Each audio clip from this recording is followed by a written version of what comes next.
Ser Podcast. En este episodio hablaremos de Ralph Macchio y de la saga Karate Kid, porque se estrena este fin de semana Karate Kid Legends. Charlaremos con Eduardo Casanova, que presenta en el Festival de Locarno su miniserie Silencio. Nos iremos al Junket de las películas Los Futbolísimos y de Ponte en mi lugar de nuevo, con Jamie Lee Curtis y Lindsay Lohan. Y finalmente hablaremos con el guionista, productor y director Alfonso S. Suárez de su ficción sonora Mi nombre es John Ford. El cine en la SER. Es mentira, fue Macchio. ¿Karate Kid soltó a los monos? ¿En serio? Creía que era mi colega. Nos pusimos ciegos de tequila y cuando quise darme cuenta estaba en la posición de la garza de Miyagi abriendo la jaula a patadas. Con Helio Castro. Oh, Ralph Macchio, you are a wonderful man. You are the Karate Kid. You're a super famous actor. Yeah, Ralph Macchio. You're in My Cousin Vinny. You do a very good job in that movie.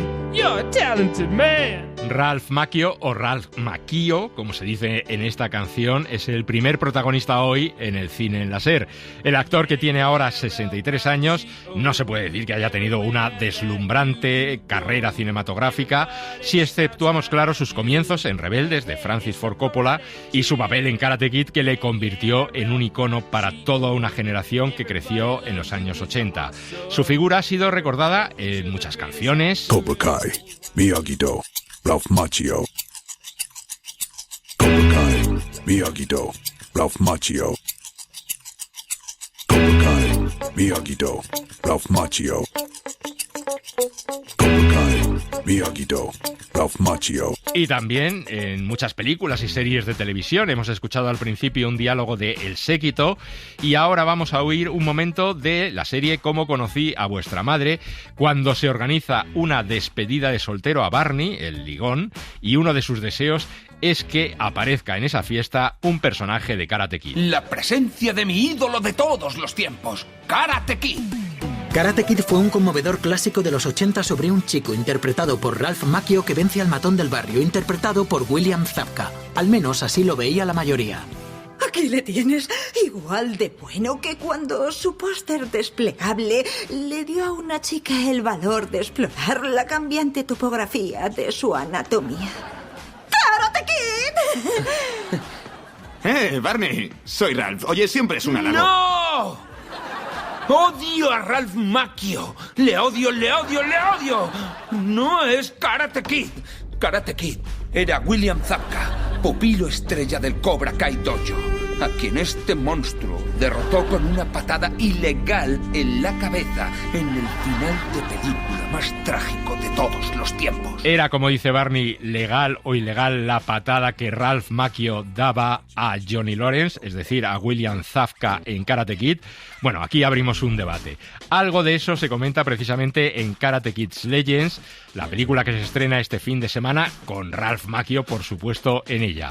Y Carol Viciano y Laura Martínez Santamarina, que no habían nacido aún cuando Ralph Macchio recibía las enseñanzas del señor Miyagi, ese mítico dar cera, pulir cera, nos hablan de él, de Ralph Macchio, del film que ahora se estrena y de toda la saga Karate Kid.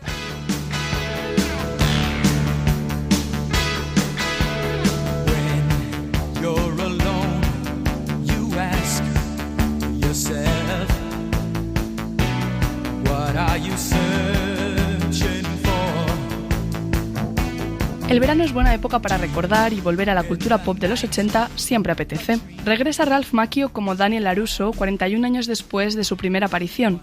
La historia continúa ahora con componentes de nostalgia, humor y acción para todos los fans de la saga que se quedaron con ganas de más. Lee, necesitas ser lo que significabas para Sensei Miyagi. Lee Fong, el nuevo Karate Kid, deberá enfrentarse a un grupo de compañeros de instituto y para ello contará con la ayuda de 2 entrenadores o senseis, como se dice en el mundillo. Estos son ni más ni menos que Jackie Chan y Ralph Macchio. Pero echemos la vista atrás al principio de esta franquicia. Ralph Macchio venía de estrenar Rebeldes de Francis Ford Coppola el año anterior. Después de interpretar a un introvertido héroe del West Side en 1984, se convertía en Daniel LaRusso, uno de los personajes más icónicos de los 80. ¡Daniel LaRusso va! ¡A ti! La película dejó no solo una estética de música y chaquetas vaqueras míticas de esa generación, sino también algunas nociones fundamentales de cómo aprender karate. Dar cera, pulir cera, inspirar por nariz, expirar por boca. No olvides respiración, muy importante. Dar cera, pulir cera. Fue tal el éxito que enseguida se estrenaron 2 secuelas, en 1986 y en 1989. La franquicia continuó con parte del reparto original, Makio como Daniel LaRusso y Pat Morita como Miyagi, además de Martin Kov, el sensei de Cobra Kai. A la pierna, sin piedad. Solo fue William Zabka, el macarra rubio que le hacía la vida imposible a Daniel, quien abandonó la franquicia tras interpretar a Johnny Lawrence en las 2 primeras películas. Este personaje no reaparecerá hasta 2018 con la serie Cobra Kai, donde él es el protagonista. ¿Será mi profesor de karate? No, voy a ser tu sensei. La serie, estrenada en YouTube y luego comprada por Netflix, fue todo un éxito, con más de 50 millones de usuarios que la vieron en la plataforma. Cobra Kai retomó entonces la historia desde la tercera parte de Karate Kid. Este es Johnny Lawrence. Nos conocimos hace mucho tiempo. Es al que le diste lo suyo. Estrictamente hablando, le pateé la cara. Y pasaba un poco por alto las novedades que introdujeron las otras 2 películas estrenadas en 1994 y en 2010. En el nuevo Karate Kid del 94, la protagonista era una jovencísima Hilary Swank, conocida en ese momento por la serie Buffy Cazavampiros.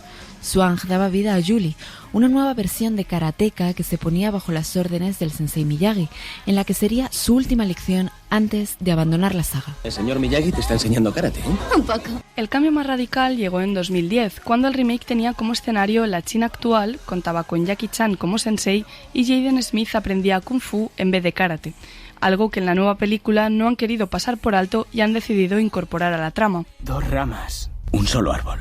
Lo que sí se modificó en 2010 fue el mítico lema de la saga, dar cera, pulir cera, y se sustituyó por otro. Cuelga la chaqueta, descuélgala, ponte, quítatela. Ya lo he hecho, Quítatela.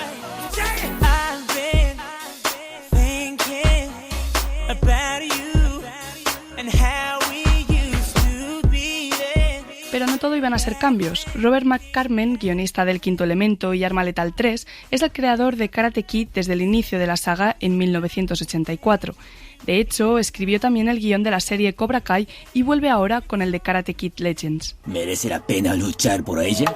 En esta última secuela ha optado por no dejar cabos sueltos y recuperar elementos tanto de las 5 películas anteriores como de la serie. Pero sobre todo ha contado con lo más esperado, el retorno de Ralph Macchio como Daniel LaRusso. ¿Conocía al señor Miyagi? No he venido en busca de Sensei Miyagi. Estoy buscándote a ti.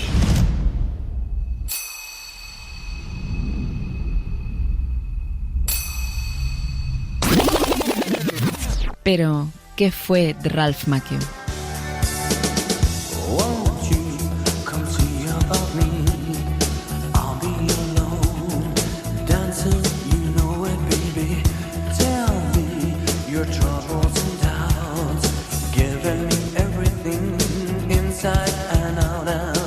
Durante la segunda mitad de los 80, a Ralph Macchio se le encasilló en lo que se conoció como el Brat Pack, aquel grupo de adolescentes de Hollywood que empapelaban las carpetas de GB y apenas estaban empezando sus carreras en el mundo del cine. Entre los estrenos de la semana tenemos En Elmo Punto de Encuentro, protagonizada por un grupo de jóvenes actores conocido como el Brat Pack. Un miembro del Brat Pack. Una portada titulada El Brat Pack. Son el Brat Pack. ¿Qué es el Brat Pack? Como cuenta Andrew McCarthy en el documental Brats, las jóvenes estrellas de los 80, el artífice de este término fue David Bloom, articulista del New Yorker que en 1985 quiso escribir un reportaje sobre Emilio Estevez y sus noches en Los Ángeles, pero acabó retratando prematuramente a toda una generación. El público nos adoraba.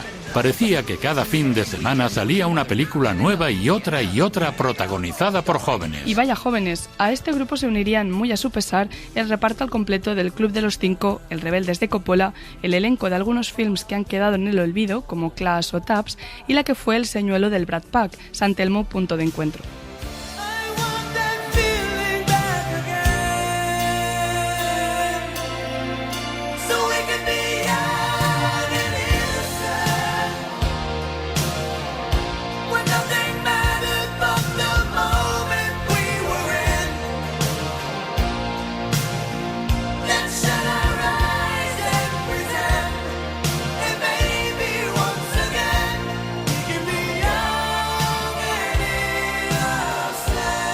Menos joven y menos inocente, el personaje de Daniel LaRusso regresa una vez más, y no se sabe si la última, para transmitir el arte de la lucha como defensa y nunca como ataque.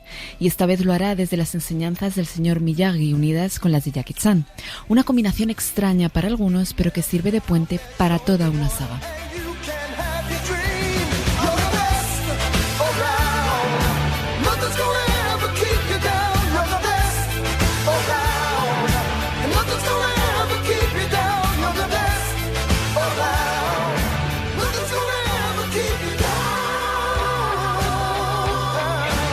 El cine en la SER, con Helio Castro.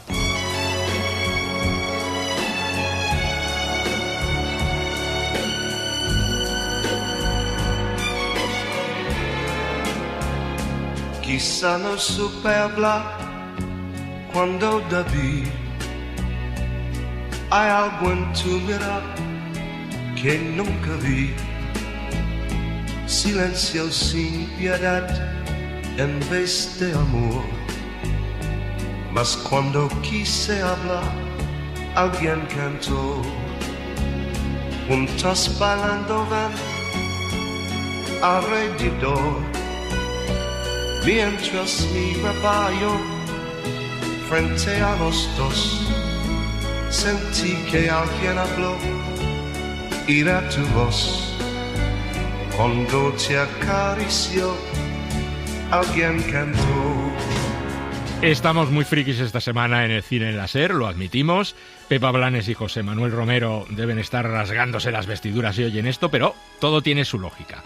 Este tema, Alguien cantó, se escuchaba en Pieles, la primera película como director de Eduardo Casanova, que es noticia porque mañana, 10 de agosto, se proyecta en el Festival de Locarno su nueva serie titulada Silencio. Son 3 episodios de unos 20 minutos cada uno y está protagonizada por Ana Polvorosa, María León, Mariola Fuentes, Leticia Dolera y Omar Ayuso, entre otros. Una serie que habla de vampiras, ambientada en el siglo XIV y en los años 90, que habla de la peste, del SIDA. Y antes de viajar a Locarno hemos hablado con Eduardo Casanova de esta serie que a mí personalmente me ha descolocado. Bueno, sí, bien. Siempre eso me pasa con tus películas, que me descolocan mucho. Desde Pieles, que la vi en Málaga. ¿Ah, sí? Sí. Bueno, esta también tiene un poco ese que ver con ese mundo, ¿no? De los marginados, de los desplazados, de los que no se encuentran en la sociedad no convencional. Yo siento, fíjate, en mi mundo, que a veces puede ser un poco incomprensible, yo siento que es un poco como que habla de lo que hablaba mi primera película, Pieles, pero con un tono más popular, más grande, ¿no? Como para un público más abierto. Pese a que Pieles está en 120 países en Netflix, ¿no? Pero sí siento que vuelve a tratar un poco ese tema, ¿no? De las personas que viven en los márgenes, que viven en la oscuridad, que viven en silencio por lo que son, tanto por dentro como por fuera. Y estoy contento con ese reencuentro con mi primera película, porque yo sí siento que de alguna forma después de Pieles, tanto La Piedad, que es mi segunda película, como Al Margen, que es mi tercera película, son mucho más oscuras, más pesimistas. Aquí creo que hay más luz, y creo que en Pieles también lo había, lo cual me alegra ya no solo por el público, que sobre todo me alegra por el público, la verdad, de que pueda haber cosas más luminosas, sino también por mí, porque eso quiere decir que yo estoy un poquito más luminoso. Y estar luminoso viene muy bien porque yo tengo el ojo azul y cuando me da la luz se pone más azul todavía. Muera el amor, que dice, que engaña, que besa, que araña, que muera el amor, que queda, que pasa, que pisa, que pesa, que muera el amor, que miente, promete, se pierde y se ríe de mí. Digo que me descoloca un poco viendo la serie porque es una serie, vamos a decirlo, de vampiras. Necesitamos sangre humana. Sangre humana sin contaminar. Si no, excepto por estaca en el pecho, que nos cercene en la cabeza o que nos dé el sol, es imposible matarnos. Pero paradójicamente creo que estamos destinadas a desaparecer pronto. Quedan muy pocos humanos y los que quedan tienen la sangre contaminada. Esa sangre no la podemos consumir. Lo más lógico sería dejarnos morir. Mujer, qué derrotista. Que puede invitar al terror, pero sin embargo también tiene mucho humor, o tiene mucha retranca. Sí, es que es precisamente eso a lo que yo me refería. No voy a volver más a Pieles ya, que está más pasada que el TVO, ¿no? Más antigua que el humo, pero es que lo único que yo he hecho que había humor era Pieles, y aquí estoy muy contento de hacer humor.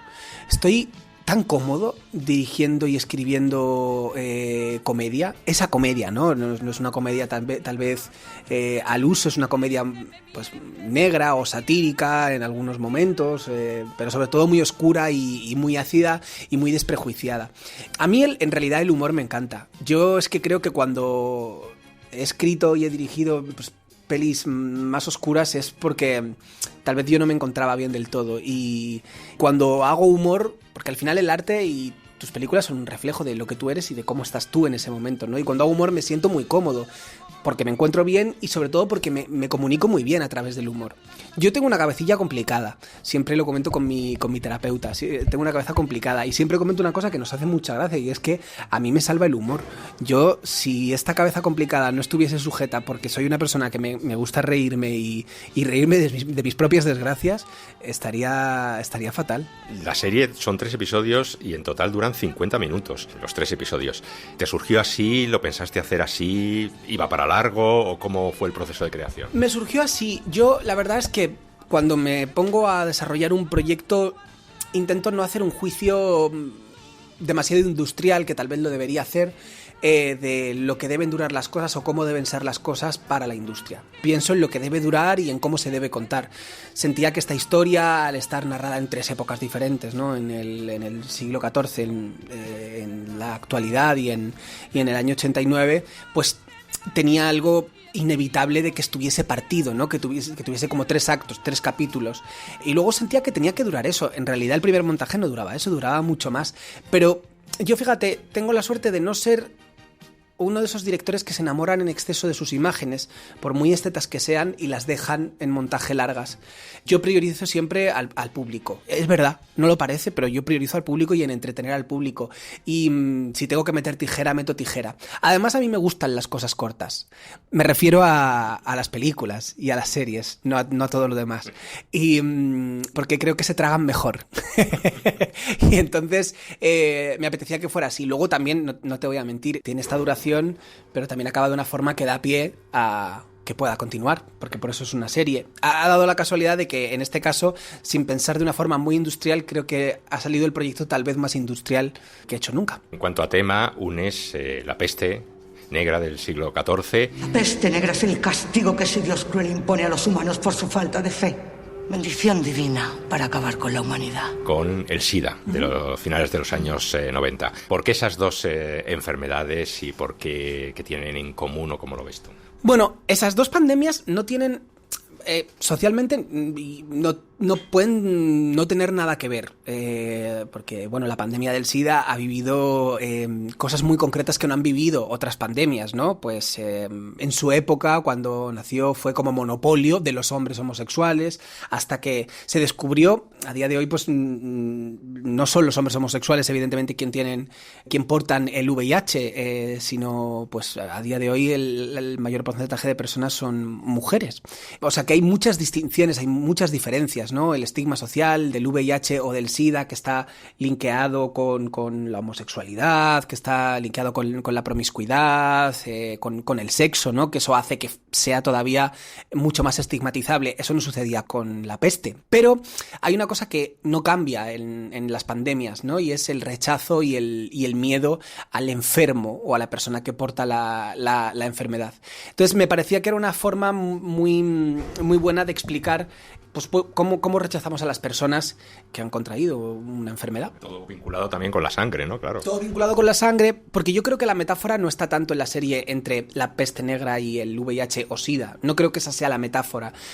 Yo al menos no la leo así, ¿no? La metáfora entre 2 enfermedades. Yo leo la metáfora entre el vampirismo, ¿no? Y personas, mujeres vampiras que se tienen que esconder porque son vampiras, porque dan miedo, porque tienen que vivir en la oscuridad, porque no les puede dar el sol, porque necesitan la sangre. La sangre es un elemento para ellas imprescindible, y las personas seropositivas con VIH o en aquella época con SIDA, ¿no? Que también, tanto en aquella época como a día de hoy, tienen que vivir en la oscuridad, tienen una relación con los fluidos y con la sangre que es evidente. También son personas que daban miedo y que a día de hoy también dan miedo, ¿no? En cuanto a establecer una relación sexoafectiva con esas personas. Para mí es donde está ahí la metáfora y el paralelismo entre el vampirismo y el VIH o SIDA, no tanto entre las dos pandemias. ¿Cómo sobrevivimos los vampiros si se extinguen los humanos y su sangre? Y por justicia. Somos menos vampiros que humanos. Que seamos minoría no quiere decir que tengamos menos derecho a vivir. Pero hemos tenido la oportunidad de vivir mucho más tiempo que ellos. No tenemos la culpa de que así sea nuestra genética. Además de ser longevas, también somos más fuertes. Tiene una caracterización de los personajes muy particular. O sea, el público se va a sorprender viendo a Ana Polvorosa, a Leticia Dolera, ¿no? A Mario Lafuente. María León, sí. Bueno, a mí uno de los géneros que más me gusta es el body horror, ¿no? Trabajar con prótesis, siempre lo hago y me gusta nombrarle con Óscar del Monte, que ha estado nominado tanto en La Piedad como en Pieles al Goya por mejor maquillaje, aunque nunca se lo ha llevado. A mí me encanta trabajar de forma artesanal los maquillajes. Estos maquillajes son los más complicados que he hecho yo en toda mi vida. Eran maquillajes de 7 horas, de 8 horas, que cubrían todo el cuerpo. Y hay una cosa muy fuerte, y es que es una serie con un elenco muy mainstream y muy increíble, ¿no? Y con personas muy conocidas, pero no se las ve. O sea, el reto está en descubrir quién hay detrás de ese maquillaje. A mí, por ejemplo, lo que hace Ana Polvorosa, ya no solo con el maquillaje de la parte de cuando es una vampira anciana, ya no solo lo que ha hecho Óscar del Monte con ese maquillaje imposible, sino lo que hace Ana, es que es completamente irreconocible. Y me gusta recurrir al maquillaje. Por eso también tiene un link, volviendo a lo de antes, ¿no? Con Pieles. Pieles también era una película donde todos los personajes estaban envueltos en kilos y kilos de silicona, litros y litros de silicona, para tapar lo que verdaderamente eran. Aquí sucede lo mismo, ¿no? También funciona como metáfora, tapar al personaje para no mostrar lo que verdaderamente es. Lo que quiero es dejar de sufrir, dejar de pasar hambre, dejar de tener culpa, dejar de vivir escondida para que nadie sepa lo que soy. Que son muchos años así. ¿Qué esperas de Locarno? Ay, pues no tengo ni idea, la verdad. ¿Tú has estado en Locarno? No he estado en Locarno, pero siempre he leído y he comprobado que es un festival con mucho prestigio y que eligen siempre cine o series muy especiales, ¿no? Hombre, la verdad que me enorgullece mucho. Yo no me puedo quejar, la verdad, en cuanto a los recorridos, al recorrido de esta película, de momento Locarno, y al recorrido de mis anteriores trabajos, que siempre está pues en Berlín, Carlo Vivari, Austin, South by Southwest Festival. Y en Locarno, la verdad es que espero que enamore al público y sobre todo que el público se ría y que se divierta, que se entretenga y que vea algo nuevo, que es lo que yo intento hacer siempre cuando dirijo y cuando escribo algo. Creo que hay que valorar que los y las cineastas españolas traspasen las barreras de su país y llevemos un producto español fuera de España a festivales, como tú has dicho, tan prestigiosos como puede ser Locarno. Y sobre todo espero que haya muchísimos maricones y nos lo podamos pasar bien, porque por ejemplo en Carlo Vivari, donde presentamos La Piedad, pues tiene mucho prestigio, yo gané el premio del público ahí, pero es que ni un bar de travestis, chica. Es que Carlo Vivari, República Checa... Ah, eso sí, si me vuelven a invitar a Carlo Vivari yo voy, ¿eh? Me da que Locarno va a haber un poquito más de homosexualidad, sí. Si no la llevo yo. Y lo que tienen es una proyección en la Plaza Grande, en la Piazza Grande, me parece que es espectacular. Sí, con 8.000 personas, sí. Yo voy los primeros días del festival y no sé si voy a poder estar en la proyección de la Piazza Grande, porque estrenamos en el Cursal el 10 de agosto, pero no sé, me muero, 8.000 personas viendo mi primera serie. La verdad es que no sé si querría estar, ahora que lo dices, no sé si me atrevo. Esto pasa, es que la perspectiva es muy curiosa, ¿no? Yo de repente esto lo veo yo solo en mi casa y digo, ¡ay, qué divertido, qué tal! Luego de repente lo ves con 8.000 personas que cada uno son de su padre y de su madre, o de sus dos madres o de sus dos padres, y claro, las reacciones colectivas pueden ser muy, muy, muy fuertes. Pero nada, me parece un escenario increíble, ahí al aire libre, una pasada. Y vitalmente, ¿cómo te encuentras? A ver, bueno, a las 12 he tenido terapia, pero tener terapia no quiere decir estar mal. Yo es que voy a terapia siempre, pero sí me encuentro en un buen momento y creo que el trabajo que estoy haciendo ahora como director pues lo refleja. Como te he dicho antes, creo que es un trabajo más luminoso y eso me alegra, ya no solo por mí, sino por el público también, porque esta vez lo pueden ver más tranquilos, sin tener que taparse demasiado los ojos. Hoy como mañana y como siempre, y de enero a diciembre, una cama blanca blanca como la nieve. Será nuestro refugio de 6 a 9. Lo último que se me ha pasado, que es también una serie musical, porque tiene 3 temazos. Pero eso han dicho, a veces muchísima gracia. Yo creo que soy tan poco consciente de lo que hago realmente. La presentaron en Locarno como una serie de terror queer musical. Y yo dije, maricón, pues yo no sé lo que he hecho. Bueno, yo no la considero musical, la verdad. Ahora voy a parecer yo Carla Sofía Gascón cuando dijo que no le gustaba lo musical. Yo no la considero musical, yo es que... Para mí la música forma parte siempre de mis historias. En todas mis películas, La Piedad también se podría considerar un musical, porque Ángela Molina se canta 2 temas y no está considerada como una película musical, ¿no? Pero bueno, sí es verdad que hay grandes temazos, ¿no? Pues está Camilo Sesto, Janet y sobre todo Rocío Jurado, que curiosamente en mi cabeza me parecen que entroncan muy bien con lo que cuenta la historia, con el vampirismo, con los conflictos entre parejas serodiscordantes, parejas vampirodiscordantes también, que es una cosa que no existe, o eso pensamos, y me encanta. Yo creo que da aire y también a mí me permite como pues romper la estructura de los cánones en lo que se refiere a cómo debe ser una serie o cómo debe ser una narrativa, ¿no? ¿Por qué no contar algo en vez de con una secuencia de 2 personas hablando con una canción y un videoclip? Pues Eduardo, pues muchísimas gracias y mucha suerte en Locarno. No sé si vas a concurso o no vas a concurso. Vamos a sección oficial fuera de concurso, lo cual me quita muchísima Por leopardos presión. De oro y todas estas cosas no te tienes que preocupar. No me tengo que preocupar y sobre todo en la maleta ocuparán mucho menos espacio los ansiolíticos porque no me pondré nervioso. Se va a poder ver en alguna plataforma esta serie, está vendida, está ya, tiene fecha de estreno, en fin, estas cosas. Tenemos todo armadito, pero tenemos la boca sellada. La boca sellada para ir soltando las bombas en su momento y así poder seguir reclamando atención de la prensa. Pues nada, muchísimas gracias y mucha suerte. Gracias a vosotras. Escondidas cada tarde mi alma vibra, mi cuerpo arde.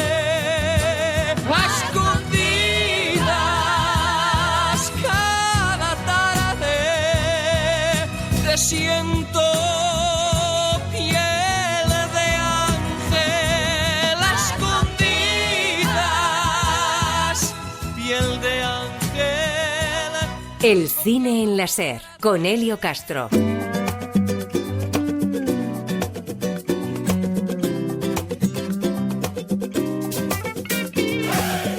Hoy te miro y sé que estás ahí, defendiendo los momentos buenos que te guardaste para mí. No pude ser el salvaje malherido, incontrolado, que no lo supo entender.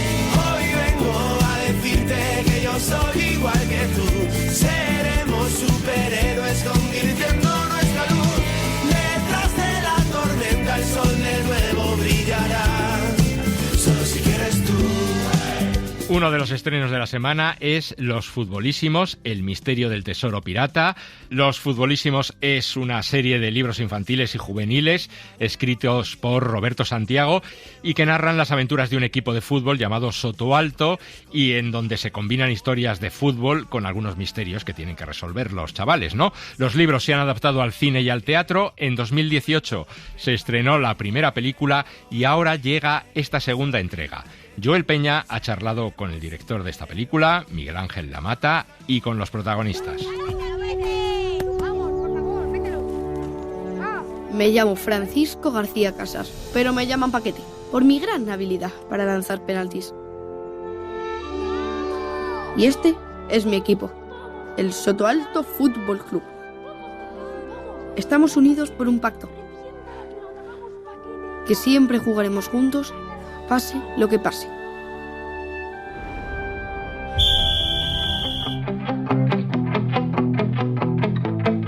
Quiero empezar una aventura nueva.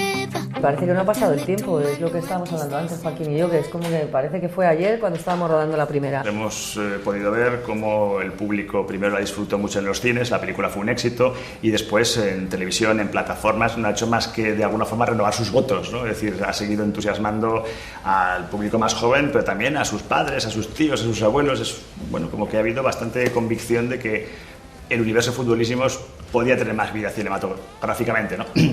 Dimos con el libro número 10, El misterio del tesoro pirata, que tiene un montón de aventura, un montón de emoción, los personajes tienen un conflicto romántico, amoroso también, estos tres, que creo que hacía todo un poquito más inesperado y más excitante, y esa mezcla de elementos que define los Futbolísimos, todo esto de comedia, aventura, misterio, fútbol, amistad, que es bastante irresistible, estaba muy presente en ese libro. Entonces, la verdad es que todos nos moríamos de ganas de volver a contar esta historia en imágenes. Sí, la verdad es que ha sido muy guay, con los niños muy bien, porque claro, nos estamos diciendo también que nos ha encantado que Julio Boigas, que es Paquete en la primera, sea el hermano mayor en la segunda, porque ha sido una experiencia muy bonita también. Y ver a los chavales de ahora, que son todos, son muchos actores. Muchísimo. Muchos de ellos son actores, entonces te impacta, ¿no? Porque es que trabajan fenomenal, son súper profesionales y te ponen la pila. Y en mi caso, pues es que casi sentía que ya era de la familia, porque había leído los libros con mi hijo, que era una de las cosas por las que aceptas el proyecto. Había visto la primera peli, luego somos amigos, o sea, con Joaquín, con Carmen, hemos trabajado muchas veces juntos, entonces tampoco sentía una cosa de alguien que llega así como muy nuevo, y luego que es gente maravillosa, La Mata te acoge, es un tipo entrañable, es un tipo encantador y o sea, que facilita muchísimo. De hecho, algo que siempre tengo pensado es que si el ambiente detrás de cámaras no es bueno, no, luego en la película se nota que no están de acuerdo, es como que sale peor la película en general, entonces es muy importante ser bien con la gente en una película. Sí. Lo único los chiquillos, muy pesados, esa energía, ese no parar, venga, y una adivinanza, venga, y ahora, ¿quieres que te cuente un chiste? Y digo, no, pero eso... ¿No tienes móviles? ¿No tienes un móvil? ¿No tienes un móvil?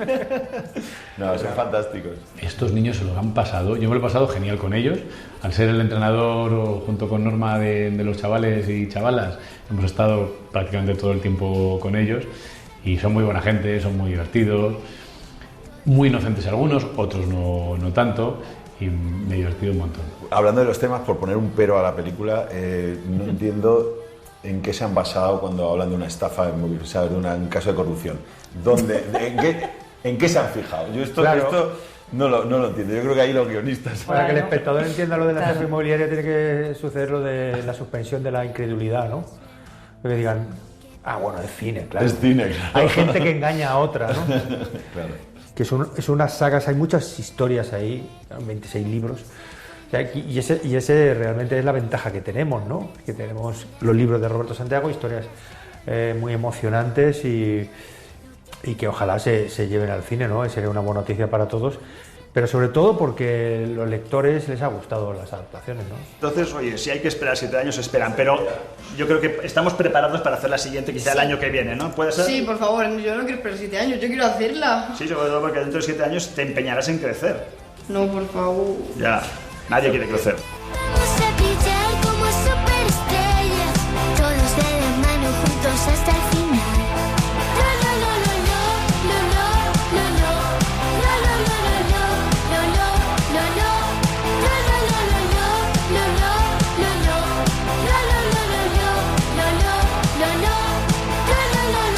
El cine en la SER, con Elio Castro.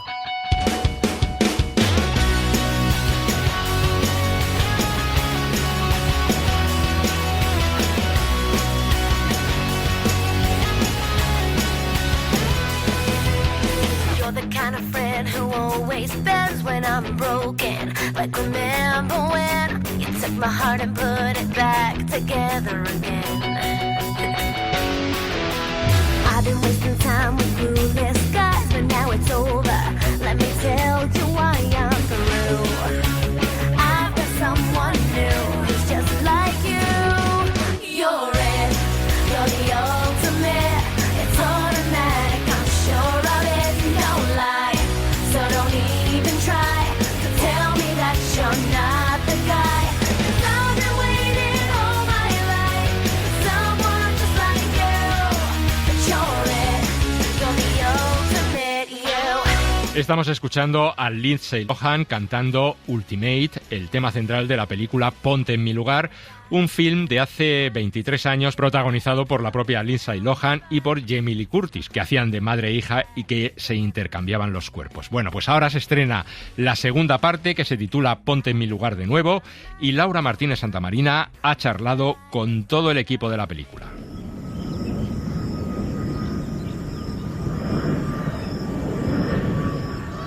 Pensábamos que este verano aterrizaríamos en Londres para charlar con el reparto de Freaky Friday o Ponte en mi lugar 2, pero el calor nos está atontando y nos hemos quedado en la redacción con un buen aire acondicionado para hablar con Jamie Lee Curtis, Lindsay Lohan y con la directora de esta nueva comedia, Nisha Ganatra. El casting del reparto pasó primero por Los Ángeles antes de aterrizar en Londres para charlar con la prensa internacional y contarnos cómo han vivido el rodaje de la secuela de la famosa película 2000 Era, que divirtió a toda una generación adolescente y que muchos no han podido olvidar. ¡Quiero recuperar mi cuerpo! ¿Y crees que yo no el mío? ¡Mañana me caso! Pero rebobinemos, echemos la vista atrás. Para llegar a esta tercera película partimos de 1995 con Un viernes loco, protagonizada por una jovencísima Judy Foster y Barbara Harris, que confesaban así algo que parecía cosa de magia. Notáis un cambio, ¿verdad? ¿Soy diferente? ¿Veis que soy diametralmente opuesta a la Annabelle que conocéis? ¿Correcto? Muy bien. Ahora escuchad. No soy Annabelle. ¿Quién eres? Soy su madre. En 2003, aquel cambio de cuerpo entre madre e hija, terapeuta y futura cantante de rock, comenzó como un viernes cualquiera, con una lista mental de cosas por hacer, de esas que repasas con legañas en el ojo cuando aún no has podido levantarte de la cama. Dios mío, no fui a la tintorería. Tendré que pasar de vuelta a casa y llamar al mecánico y a la floristería. Será mejor que me levante. Ahora que ya estamos contextualizadas, volvamos al Junket virtual. Toda una experiencia, he de decir. Decenas de periodistas de todo el mundo esperan con paciencia en una sala de espera virtual. Asumo, es un poco difícil de imaginar, para poder formular sus preguntas a todo el equipo. Perdón, en esta industria el tiempo es oro, así que maticemos. Haremos como máximo solo un par de preguntas por medio. Mientras tú escribes el reportaje, se revela el negativo. A las 7:22, la foto llega a manos del grabador y tu reportaje entra en cajas. A las 7:56, componemos la primera plana. A las 8:12, las prensas empiezan a rodar y a las 8:47 echamos a la calle una edición extra. ¿Qué tal? Por fin, después de algunos cambios en el plan y retrasos, comenzamos charlando con Nisha Ganatra sobre su trabajo y el enfoque de este nuevo Freaky Friday. It was very important to honor the first movie, but also equally important for me. Contaba así la directora que era muy importante homenajear a la primera película, pero también era importante para ella que fuera independiente por sí sola. Así que se trataba de hacer su propia película y luego rendir homenaje a la primera, obviamente con los mismos personajes y actores que son muy especiales para los fans. Y como buenas fans que somos en el cine láser de Jamie Lee Curtis y Lindsay Lohan, no negaremos que estábamos un poco nerviosos con el fandom subido, porque es que cómo no vamos a querer a la doctora Tess diciendo esto. Sí, Elizabeth, mañana acudiré a la cita. Eso está bien. Elizabeth, recuerde que es usted una mujer inteligente, fuerte, guapa e independiente, que no necesita un hombre para estar completa. Así que, como hablamos con Jamie Lee Curtis, le preguntamos sobre cómo vive ella su primer día en los rodajes. Sí, para mí el primer día es que tengo que hacerme cargo y soy un poco mandona y exijo que todos usen etiquetas con su nombre porque quiero que nos convirtamos en una unidad. Por eso me dejo llevar por la corriente, quiero convertirme en un todo. Estás cogiendo 250 desconocidos y convirtiéndolos en ese todo y está sucediendo. No es mi trabajo, no soy el director, pero siempre he sentido que es mi trabajo hacer que nosotros seamos una comunidad, unidos y formad lazos, y que tienes que forzarlo un poco. Ese es mi primer día para poder convertirnos en algo juntos para que podamos seguir adelante. Seguimos con Lindsay Lohan, quien se ha convertido en una madre molona, que toca la guitarra y que canta en secreto, además de ser manager de una emergente artista del pop. Lindsay habla así sobre las escenas con sus compañeras de casting. Just because in the original Freaky Friday, when we switched, we were completely separate for the majority of the movie. En el Freaky Friday original, cuando nos intercambiábamos, estuvimos separadas durante la mayor parte de la película. Y ahora hemos compartido muchas escenas y nos dimos cuenta de lo cómicas que somos y de lo divertido que era compartir la experiencia todas juntas.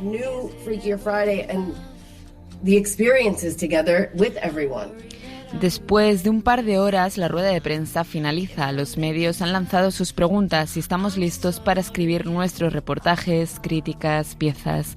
El encuentro virtual logra una repercusión mundial del estreno de la película y nosotras nos quedamos en que ha sido un placer tener, aunque hayan sido un par de minutos, una brevísima conversación con estas mujeres talentosas y estupendas de la industria, quienes siempre nos harán volver a las salas.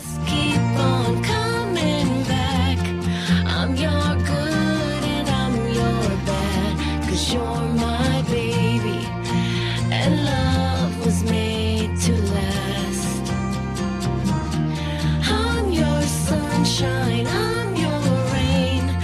Only I can ease the pain. 'Cause you're my baby.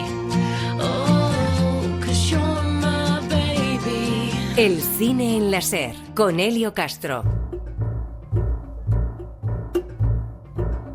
La llamada caza de brujas comenzó en Estados Unidos después de la Segunda Guerra Mundial. Van a venir, eso seguro, a investigarnos como comunistas subversivos. Lo que quieren es conseguir votos uniendo sus nombres a los astros de la pantalla. ¿Sabéis que llaman gente a que declaren secreto? Idioteces. Es posible, pero no podemos ni escribir a nuestro senador, está en el comité. La intención por parte del poder político era depurar de la industria del cine, la televisión y el teatro a todos aquellos actores, guionistas, directores o productores que simpatizaban con el comunismo o simplemente con las ideas izquierdistas. Seguramente no le sorprenda que haya sido reconocido como simpatizante del Partido Comunista. Y recientemente se ha demostrado que ha asistido a varias reuniones del partido. Un momento, espere un momento. No soy comunista.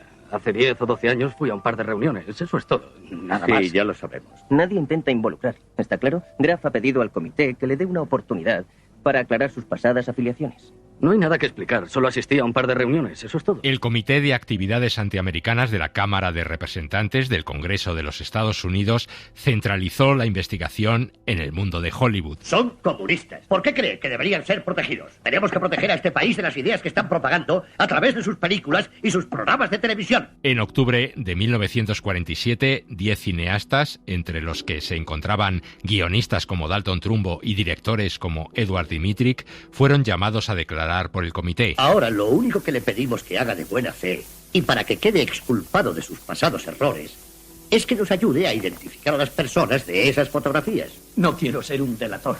Yo creía que usted ya no era miembro del Partido Comunista. No lo soy, ya se lo he dicho. Creo que sigue perteneciendo al Partido Comunista. Y conozco a algunas personas que estarían muy interesadas en saberlo. Los congresistas les preguntaron si ellos habían sido o seguían siendo miembros del Partido Comunista y si conocían a otros miembros. Los llamados 10 de Hollywood se negaron a declarar y finalmente fueron condenados a la cárcel por desacato. Los grandes productores, además, acordaron rescindir sus contratos y tomaron una drástica medida. Los dueños de los estudios han reconsiderado su postura y todo empleado que se niegue a hablar ante el comité queda despedido. La veda se ha abierto para la caza de brujas y de chivatos. Y ahora el problema es cómo convencer al público de que un chivato es un héroe. Entre los que colaboraron con el comité se encontraban productores como Louis B. Mayer, Walt Disney o Jack Warner. Ronald Reagan era el presidente del sindicato de actores.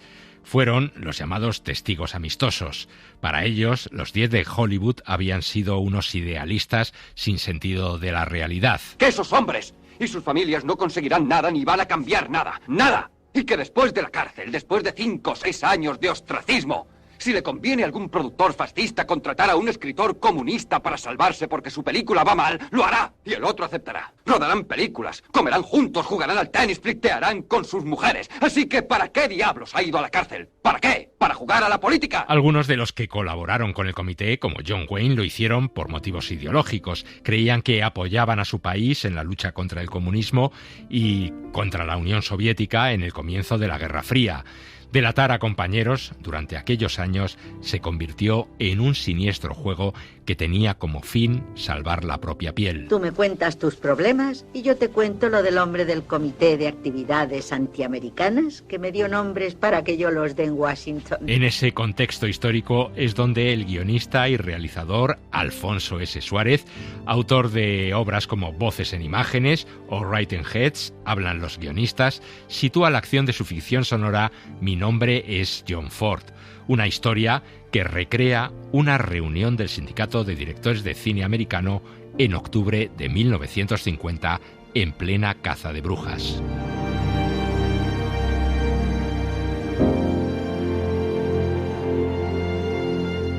Alfonso, ¿y por qué te dio por hacer una ficción sonora dedicada a John Ford y ese momento tan especial, tan histórico que se narra en tu ficción?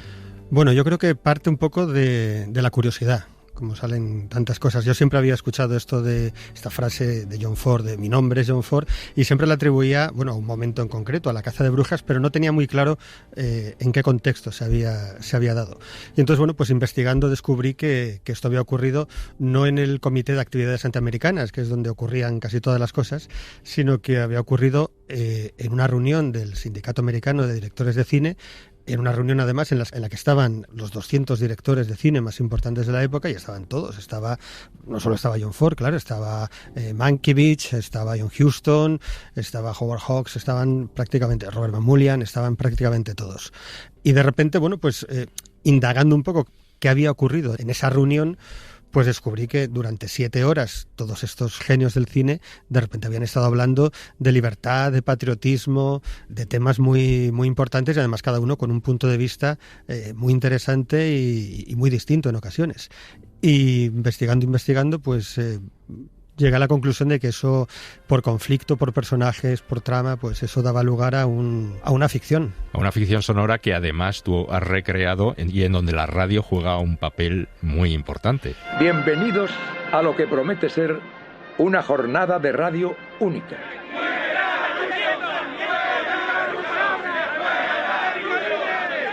...22 de octubre de 1950... una fecha que tal vez marque un antes y un después en el mundo de la cinematografía. Nos encontramos a las puertas del Hotel Beverly Hills en Los Ángeles, donde dentro de escasos momentos va a comenzar en la Crystal Room la esperada Asamblea General de la Unión de Directores de Cine. Sí, porque al presentar o al pensar qué tipo de ficción podía ser, claro, lo primero que se me ocurrió fue hacerlo en teatro. En teatro es muy complicado, hubiera sido muy complicado porque son muchos actores, se hubiera desmadrado un poco. Pero de repente pensé, bueno, podemos hacer algo parecido a lo que hizo Orson Welles con La Guerra de los Mundos y hacer qué hubiera ocurrido si en esa reunión con esos 200 directores se hubiera colado un periodista de radio y hubiera grabado esa reunión. Y esas grabaciones hubieran estado ocultas durante 50, 70 años y ahora se hubieran rescatado. Y eso me daba también pie a hacer un metacine, metarradio, por decirlo de alguna forma, y además jugar con grandes actores de doblaje, que es otro de los grandes, yo creo, alicientes que tiene esta ficción. Sí, ahora hablaremos de eso, de los grandes dobladores, grandes voces del mundo del audiovisual que están en esta ficción sonora, pero quiero centrarme en la radio, ¿no? En que haces una retransmisión en directo, como si esa reunión del sindicato de directores se estuviera radiando en directo para dar fe de lo importante que era esa reunión, de lo que significaba en ese momento en la historia de Hollywood, en la historia del cine americano. Gracias, Larry. Pues sí, el ambiente aquí es de lo más acalorado a pesar de que aún no ha comenzado y de que se trata de una fría tarde de octubre. Se nota que hacía mucho tiempo que una reunión del sindicato no estaba tan concurrida. Prácticamente está toda la profesión. Sí, de hecho, toda la ficción sonora está preparada como si fuera un programa de radio, tiene fanfarrias de radio de la época, tiene los ruidos, porque hay 2 periodistas, uno está fuera, pues un poco escuchando como el ambiente de los manifestantes en el hotel, porque esto ocurrió en el Hotel Beverly Hills, que es un hotel que existe todavía. De hecho, nosotros fuimos allí. El Palacio Rosa se llama, ahí, ¿no? Exactamente. Para los que no conozcan el lugar, el Hotel Beverly Hills es uno de los más elegantes de la ciudad y su Crystal Room es una adorable sala de reuniones en su planta baja. Fuimos a ver un poco cómo era el sitio y de la que entrábamos nosotros salía Van Damme con su madre. O sea, es un hotel que se... Súper cinematográfico, que ha aparecido en muchas películas, sí, y que tiene muchísimo ambiente cinematográfico, porque ahí es donde se firman, además de contratos cinematográficos, pues hay reuniones entre las estrellas informales, sí, o más bien secretas también, en la historia del cine. Sí, hay unos bungalows ahí que sabe Dios lo que habrá ocurrido en esos bungalows. Pues esto ocurrió en una sala que se llama la Crystal Room, que es una sala que está, pues según entras, en la parte baja, que ahora se hacen comuniones y bodas y puestas de largo de chicas americanas. Tiene unas lámparas de cristal, entonces la Crystal Room. Y entonces, bueno, pues uno de los periodistas está fuera, un poco captando el ambiente que se vio allí, y el otro de los periodistas está dentro, se ha colado, ha puesto un micrófono y está dentro escuchando. Además, eso también me sirvió un poco para retransmitir de alguna forma lo que estaba ocurriendo, porque al no verlo, al ser solamente por audio, claro, tampoco podemos saber quién está hablando en un momento, de quién es una voz o de quién es la otra. En cambio, con ese periodista diciendo un poco, retransmitiendo como si fuera un partido de fútbol, pues nos daba pie a decir, ahora se levanta John Huston, ahora se gira John Ford, y entonces teníamos ese... Ahora toma la palabra Cecil B. DeMille. Exactamente. Porque en la ficción sonora están, bueno, digamos los buenos... Sí. Y los menos buenos. Sí, los menos buenos, ¿no? Y entre los menos buenos está Cecil B. DeMille. Sí, Cecil B. DeMille es el malo. Directamente es el malo. Cecil lo que quería era que todos firmaran un juramento de lealtad diciendo que no eran comunistas y que no tenían nada que ver con el Partido Comunista. Todos sabéis para qué estamos aquí y todos traemos los deberes hechos de casa. Desde hace años este país está siendo amenazado por un enemigo callado pero peligroso. Hasta ahora... nosotros también hemos estado callados, pero debemos gritar. Y estaría orgulloso de que este sindicato fuera el primero de los sindicatos cinematográficos en hacerlo. Y frente a Cecil estaban los que decían que, independientemente de ser comunista o no ser comunista, aunque no fueran comunistas, no tenían por qué decir si habían firmado un papel o no, o sea, si habían estado con el partido o no, ni nadie les tenía por qué obligar a firmar ningún papel que no quisieran. O habían asistido pues a una reunión o a un meeting o a lo que fuera, a la presentación de un libro o de un panfleto, lo que fuera, ¿no? Y luego es curioso que fuera John Ford el que tomara la palabra, el que dijera esa mítica frase, me llamo John Ford y hago películas del oeste, que a lo largo del tiempo también ha pasado un poquito a la historia como un hombre no liberal, sino más bien conservador. Bueno, en realidad también todos eran un poco republicanos. Bueno, Cecil B. DeMille evidentemente, pero incluso Mankiewicz, que era el presidente del sindicato, que era al que querían echar, al que Cecil B. DeMille quería echar, era también republicano, y John Ford lo era. Con lo cual al final lo que decían era, si es que da igual que seamos republicanos, si no se trata de ser republicano o demócrata, se trata de libertad o no libertad. Eso que ahora está tan de moda de la libertad o no libertad, se trata de decir, aunque yo sea republicano y no tenga nada que ver con el Partido Comunista, no tengo por qué decirlo, porque nadie me tiene que obligar a decir algo o a firmar algo que yo no quiero firmar. Habla ahora John Huston. Parece realmente enfadado. Me ofenden los patriotas de pacotilla que proclaman «Yo soy americano» y afirman que nadie más lo es. Yo también nací aquí, Cecil, y por este país he luchado. Muchos de nosotros hemos servido en el frente. Otros están a punto de ir a Corea. Y me molesta que muchas de las personas que se han quedado en sus casas, envueltas en la bandera, ahora se conviertan en jueces que determinan quién es patriota y quién no.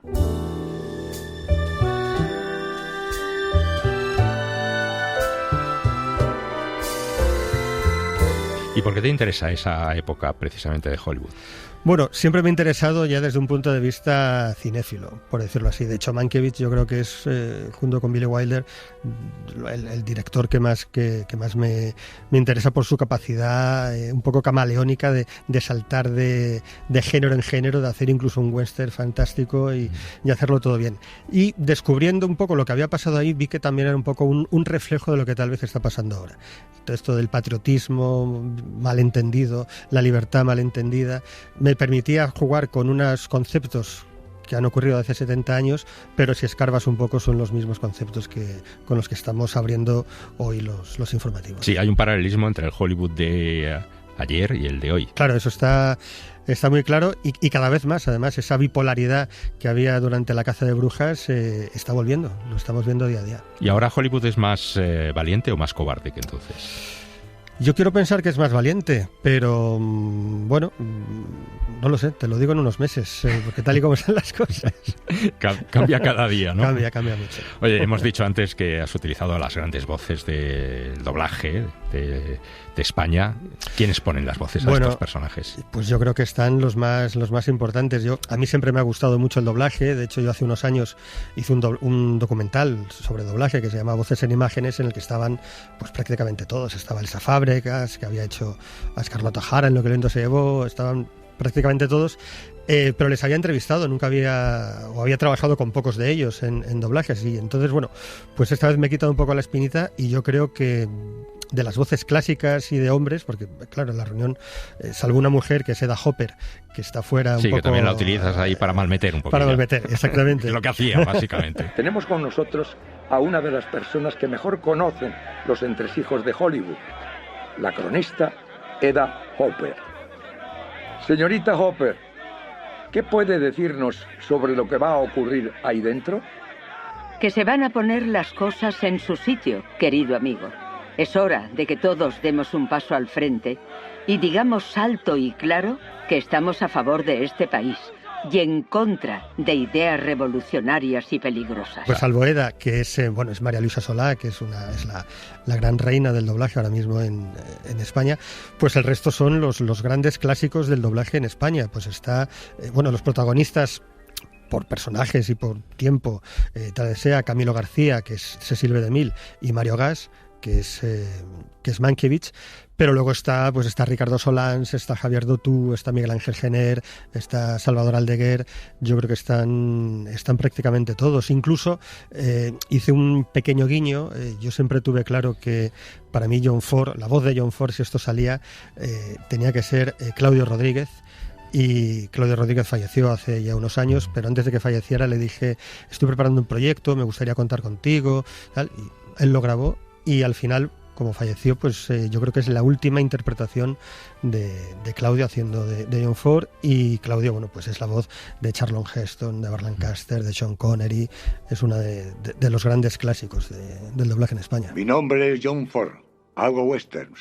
Soy uno de los fundadores de este gremio.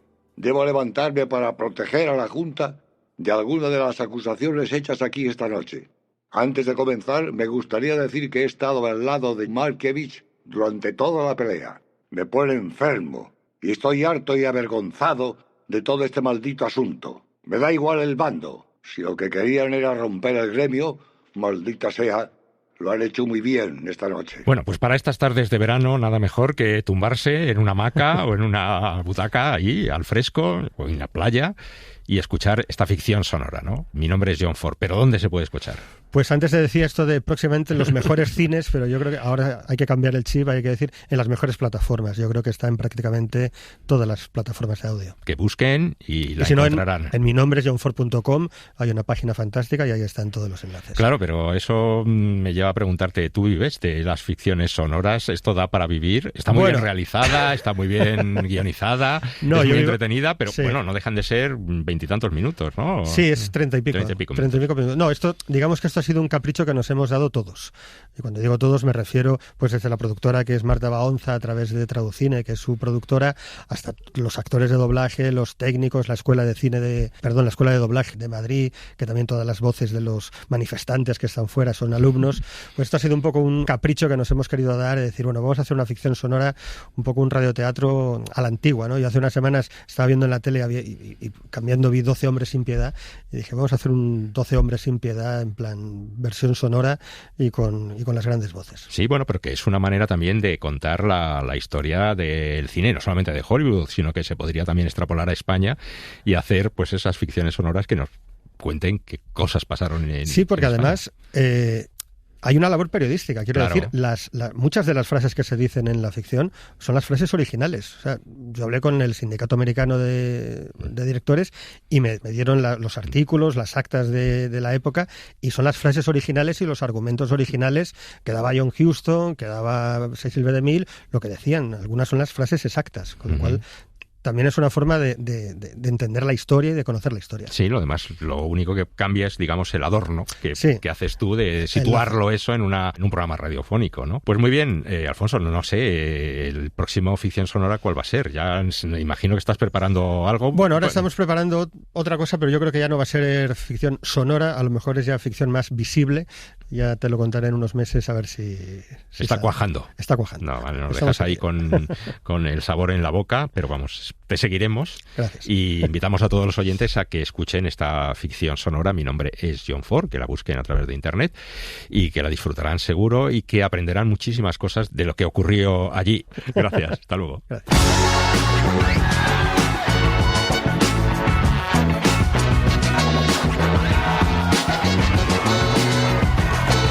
Así termina por esta semana el Cine en la SER. En el control técnico ha estado Marta Valiente López y en la redacción del programa Joel Peña, Laura Martínez Santamarina, Elio Castro y Carol Viciano. Nada más, volvemos la semana que viene con más cine. Hasta entonces, adiós.